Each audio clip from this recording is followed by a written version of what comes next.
So if we could together examine and share what is meditation, what are the implications of it, why should one meditate at all?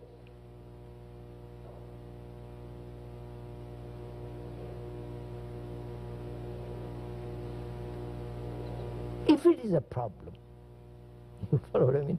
If you make meditation to another problem, then for God's sake avoid it. You follow what I mean? Because human beings have 1,000 problems. Why add another one more to it? So could we together, sharing, go into this? Seeing the traditional approach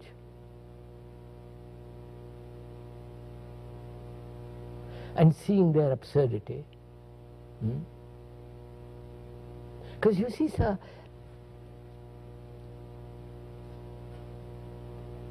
unless man, human being, becomes a light to himself, nothing matters.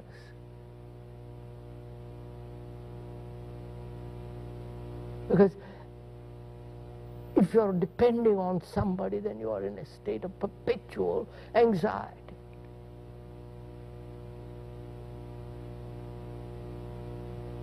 So, could we examine this traditionally? First, why should one meditate?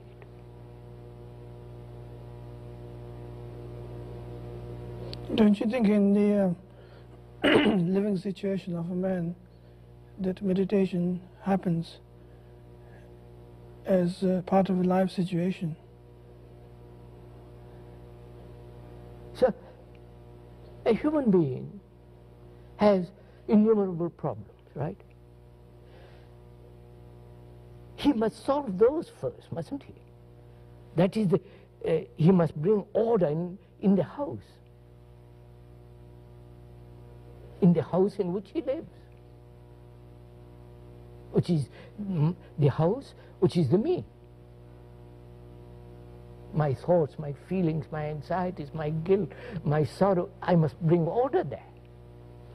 Without that order, how can I proceed further?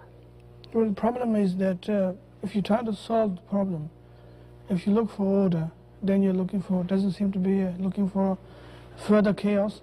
No, I'm not looking for order. I am inquiring that there is disorder. That's right, yes. And I want to know why there is disorder. I'm not wanting to find order.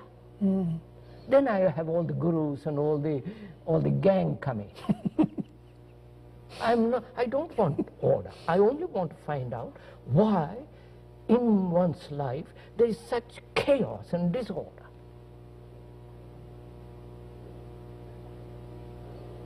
And a human being must find out, not ask somebody to tell him why there is disorder.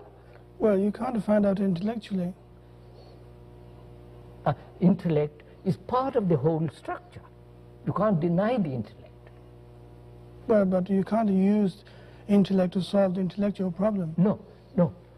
You can't solve the problem at any level except totally. Quite, yes.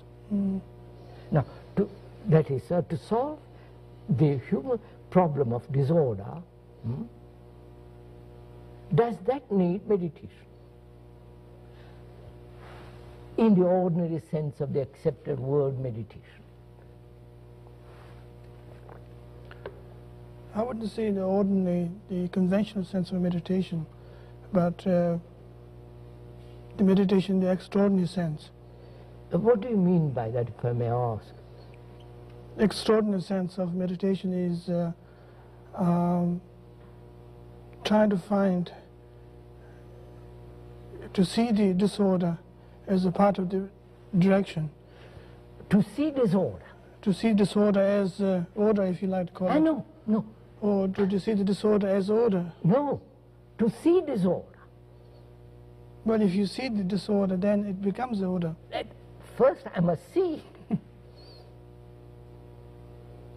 But to see it clearly. So that depends then how you observe disorder. Not how to solve it. How to? Of course not. Because if you try to solve it, you solve it according to a pattern set. Set pattern. Which is the outcome of your disorder. That's right. Which is the opposite of disorder. So if you try to solve the disorder, it is always according to a preconceived idea of order. That is Christian order, Hindu order, whatever order. Socialist order, communist order. Whereas if you observed entirely what is disorder,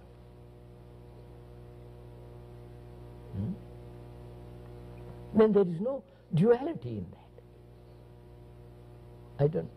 Yes, I see Now, what you mean. how is one to observe this total disorder which human beings live?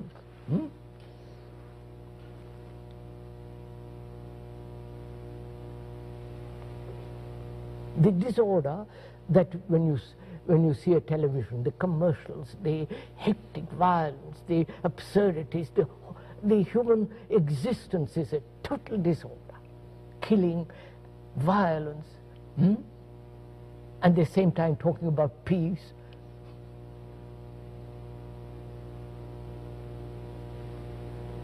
So we come to the question,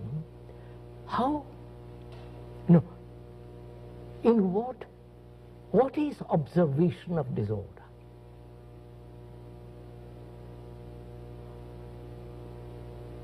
Do you see it from the me as separate and the thing which is disorder? Well, that's already disorder. Isn't it?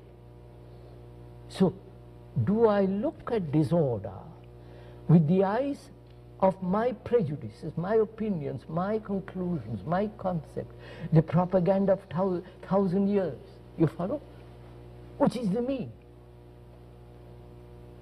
So do I look at disorder without the me? And is that possible? So that is meditation. You follow, sir? Not all the rubbish they talk about.